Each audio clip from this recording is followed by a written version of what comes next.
ಪಾಪ ಅನಾಥ ಪ್ರಜ್ಞೆಯೊಳಗೆ ಬೇಯ್ತಾ ಇದ್ದಾವೆ ನೋಡ್ರಿ ಇವೆರಡು ಎತ್ತುಗಳು. ನಿನ್ನೆ ಬೆಳಗ್ಗೆನೇ ತಮ್ಮ ಉಸಾಬರಿ ಮಾಡಿದಂಥ ತನ್ನ ಮಾಲೀಕ ಇವತ್ತಿಲ್ಲ, ಕಣ್ಮರೆಯಾಗಿ ಹೋಗ್ಬಿಟ್ಟ ಈ ಪ್ರಪಂಚದಿಂದಲೇ. ಪಾಪ ಮುಗ್ಧ ಹುಡುಗ ಅಷ್ಟೇ, ಇನ್ನೂ 20 ವರ್ಷದ ಮಗು ಇರ್ಬೋದದು. ಇಡೀ 1 ವರ್ಷ ಆಯಿತು ನಾನು ಅವನನ್ನು ನೋಡ್ತೀನಿ. ನಾನು ಇಲ್ಲಿ ಕಸ ಹುಡ್ಗೋದು, ಅವನು ಅಲ್ಲಿ ಮಾಡೋದು. ಕಾಯಕ ಜೀವಿ ಅವನು, ಒಂದು ಕ್ಷಣನೂ ಸುಮ್ಮ ಕೊಡ್ತಿರಲಿಲ್ಲ ಆ ಮಗು.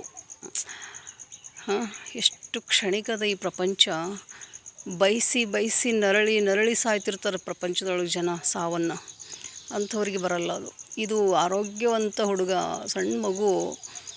ಹೆಂಗಂತಂದರೆ ಕರೆಂಟ್ ಹತ್ತಿ ಮನೆ ಕಟ್ಟಾರ ಅವರು, ದೊಡ್ಡ ಅರಮನೆ ಅಂತ ಮನೆ ಕಟ್ಟಿ ಅದಕ್ಕೆ ನೀರು ಹೊಡಿಬೇಕು ಅಂತೇಳಿ ಕರೆಂಟ್ ಏನೋ ಫಾಲ್ಟ್ ಆಗಿದೆ ಕಾಣಿಸ್ತದೆ, ಅಲ್ಲೇ ಹೋಗ್ಬಿಟ್ಟ ಪಾಪ ನಿನ್ನೆ ಸಂಜೆ ಒಳಗೆ.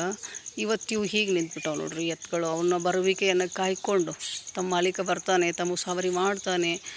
ಯಾರೂ ಇಲ್ಲದ ಅನಾಥ ಪ್ರಜ್ಞೆ ಅವಕ್ಕೆ ನೋಡ್ತಾ ಇದ್ದಾವೆ ಎದುರು. ಆ ಮೂಕಭಾವ ಜೀವಗಳು ಅವುಗಳ ವೇದನೆ ಒಳಗಡೆ ಯಾಕೆ ಬರ್ತಾಯಿಲ್ಲ ಇಷ್ಟು ಲೇಟ್ ಆದರೂ. 6 ಗಂಟೆ ಅಂದರೆ ಹಾಜರಿರ್ತಿದ್ದ ಅವನು ದಿನಾಲು.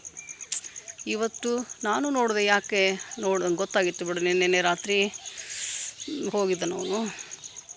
ಇವತ್ತು ವಿಷಯ ಗೊತ್ತಾಗಿ ಎಷ್ಟು ಕ್ಷಣಿಕಪ್ಪ. ಬಯಸಿದವರಿಗೆ ಸಾವು ಸಿಗಲ್ಲ.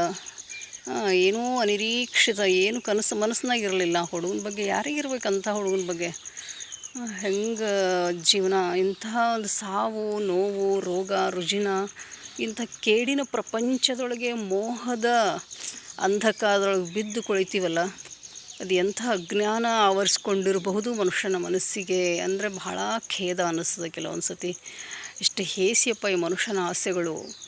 ಅದರೊಳಗೆ ಬಿದ್ದು ಒದ್ದಾಡ್ತೀವಲ್ಲ ಸಗಣಿ ಒಳಗಿನ ಹುಳುವಿನ ಹಂಗೆ. ಅವನು ಅದೇನು ಪಾಪ ಮಾಡಿದ್ನೋ ಈ ಮನುಷ್ಯ ಜನ್ಮ ಪಡ್ಕೊಂಡಿದ್ದ ಅಂತ ನಂಗೆ ಅನಿಸಿದ್ದು. ಅದೇನು ಪುಣ್ಯ ಮಾಡಿದ್ನೋ ಇಷ್ಟು ಬೇಗ ಹೋದ. ಈ ಕೇಡಿ ಪ್ರಪಂಚದೊಳಗೆ, ಈ ಪಾಪಿಗಳ ಪ್ರಪಂಚದೊಳಗೆ, ಈ ಪಾಪಿಗಳ ಜೊತೆ ಈ ದೇವರು ಅವನನ್ನು ಇಡಲಿಲ್ಲ. ಮುಗ್ಧ, ಯಾವ ಅಭ ಇಲ್ಲ ಶುಭ ಇಲ್ಲ, ಯಾವ ಪಾಪ ಇಲ್ಲ ಪುಣ್ಯ ಇಲ್ಲ, ಏನನ್ನೂ ಸೋಕಿಸ್ಕೊಳ್ದೇನೆ ಹೆಂಗೆ ಬಂದಿದ್ದ ಹಂಗೆ ಹೋಗ್ಬಿಟ್ಟ. ಇಂಥವು ಇಲ್ಲೊಂದು ಪ್ರಕರಣಗಳು ನಡೆದಾಗ ಜೀವ ಹಿಂಡುತ್ತದೆ. ಏನಪ್ಪ, ಆಸೆಗಂಗಳ ಹುಡುಗ ಹೆಣ್ಣು ಹುಡುಕ್ತಾ ಇದ್ದರು, ಹೆಣ್ಣು ಸಿಗ್ತಾ ಇಲ್ಲ ಅಂತ ಹೇಳಿದರು ಮೊನ್ನೆನೇ. ನೋಡೋಣ ಎಲ್ಲಾದರೂ ಇದ್ದರೆ ಹೇಳ್ತೀನಿ ಅಂತ ಹೇಳಿದ್ದೆ ನಾನು ಅವರಿಗೆ. ಇಷ್ಟೆಲ್ಲ ಇರುವಂಥ ಮಗು ಏನೂ ಗೊತ್ತಿಲ್ಲ, ಒಂದು ರೋಗ ಇಲ್ಲ, ಒಂದು ಅರಳಾಟ ಇಲ್ಲ, ಹೊರಳಾಟ ಇಲ್ಲ, ಬಿಟ್ಟು ಹೋಗ್ಬಿಟ್ನಲ್ಲ ಪ್ರಪಂಚ. ಇಷ್ಟು ಕ್ಷಣಿಕವಾಗಿರೋ ಪ್ರಪಂಚದೊಳಗೆ ದ್ವೇಷ, ಹಾಗೆ ಮತ್ಸರ, ಅಗಲಿಕೆ, ನೋವು, ನಿರಾಸೆ, ಅದು ಎಂಥದ್ರಿ ಕೊಡ್ತೀವಿ ನಾವು ಒಬ್ರಿಗೊಬ್ಬರು. ಒಂದು ಹನಿ ಪ್ರೀತಿ ಕೊಡೋಕ್ಕೂ ನಾವು ಯೋಗ್ಯರಲ್ಲ ಅಂತಂದರೆ ಮನುಷ್ಯರಾಗಿ ಹುಟ್ಟಿ ಏನು ಪ್ರಯೋಜನ? ಹಿಂಗೆ ಬಂದು ಸೆಳ್ಕೊಂಡು ಹೋಗ್ತದಲ್ಲ ಸಾವನ್ನೋ ಸತ್ಯ. ಅದನ್ನು ಅರಗಿಸ್ಕೊಂಡು ಕೂಡ ನಾವು ಮನುಷ್ಯರಾಗಿ ಬದುಕೋದಕ್ಕೆ ಇಷ್ಟಪಡಲ್ಲ ಅಂತಂದರೆ ಇದೆಂಥ ಬದುಕು? ಯಾಕಂದರೆ ಇಡೀ 1 ವರ್ಷದಿಂದ ನಾನು ಈ ಮಗುನ ನೋಡ್ತಾ ಇದ್ನಲ್ಲ, ಅದಕ್ಕೆ ಅವನ ಸಾವು ನನಗೊಂದು ಸ್ವಲ್ಪ ಪರಿಣಾಮ ಬೀರಿದ್ದು. ನಾನು ಸಾವಂದ್ರೇನೋ ಮರಣವೇ ಮಹಾನವಮಿ ಯಮಗೆ ಅನ್ನೋಳು ನಾನು. ಆ ಹುಡುಗನ ಸಾವೆಂತ ಏನೋ ಹೋಗಿದ್ದು ಒಳ್ಳೆಯದೇ. ಈ ದರಿದ್ರ ಭೂಮಿಯಿಂದ ಇಂಥ ಪಾಪಿಗಳ ಲೋಕದೊಳಗೆ ಇಲ್ಲಲ್ಲ ಅವನು, ಹೋಗಿದ್ದು ಒಳ್ಳೆಯದೇ. ಬಟ್ ಅವನೊಳಗೆ ಬಹಳಷ್ಟು ಕನಸುಗಳಿದ್ವು, ಆಸೆಗಳಿದ್ವು.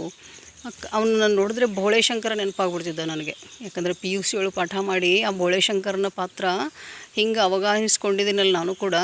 ಇದ್ದರೆ ಅವನ ಥರ ಇರಬೇಕು ಅಂತಲೇ ಪಾಠ ಮಾಡ್ತಿದ್ದೆ. ಈ ಹುಡುಗನಲ್ಲಿ ಆ ಭೋಳೇಶಂಕರನನ್ನು ಕಂಡಿದ್ದೆ ನಾನು. ಬರೀ ತನ್ನ ಕೆಲಸ, ಯಾರ ಜೊತೆ ಮಾತಿಲ್ಲ, ನಗುವಿಲ್ಲ, ಅಳುವಿಲ್ಲ, ಏನಿಲ್ಲ, ಸುಮ್ಮನೆ ಕೆಲಸ ಮಾಡ್ತಿದ್ದ ಅವನು. ಮೈ ಬಗ್ಗಿಸಿ ದುಡಿಯೋದು ಅವನ ಕೆಲಸ ಆಗಿತ್ತು. ಇಷ್ಟು ಬೇಗ ದೇವರಿಗೆ ಇಷ್ಟವಾಗಿಬಿಟ್ಟು ಅವನು ಕಿತ್ಕೊಂಡ್ಬಿಟ್ಟ. ಬೇಡ, ಈ ಪಾಖಂಡಿಗಳ ಪ್ರಪಂಚದೊಳಗೆ ಈ ಮಗು ನೀಡೋದು ಬೇಡ ಅಂದ್ಕೊಂಡು ಏನೋ ಕಿತ್ಕೊಂಡ್ಬಿಟ್ಟ. ಮುಕ್ತಿ ಕೊಟ್ಟ, ಮೋಕ್ಷ ಅವನ ಆತ್ಮಕ್ಕೆ ದೇವರು ಚಿರಶಾಂತಿಯನ್ನು ಕೊಡಲಿ ಅಂತ ಹೇಳ್ತಾ ಧನ್ಯವಾದ.